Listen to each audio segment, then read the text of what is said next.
Hi, I'm Brian Jacobsen, Chief Economist at Annex Wealth Management. There's a lot of noise in the world. At Annex, we want to help you figure out what matters and what doesn't. That's why we created Graphonomics, 3 graphs that will help you make sense of the economy. This month, we explain how U.S. economic growth has defied expectations.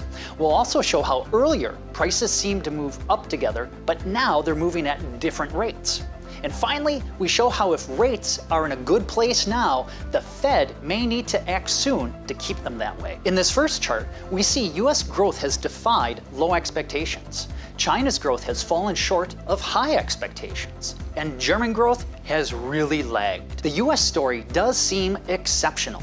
Imagine what it could look like if other countries started pulling their own weight. In our second chart, we see the inflation contributions from different categories of goods and services. During the inflation surge of 2022, everything rose together. In 2023, goods inflation fell first. Now, we're just waiting on service sector inflation to keep marching lower.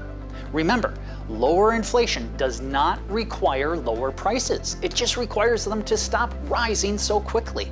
And that's precisely what's happening. In this final chart, we have some measures of how tight monetary policy is.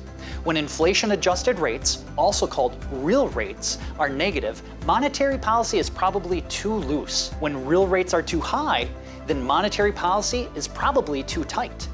If real rates are about where the Fed wants them, then lower inflation will allow the Fed to start cutting rates.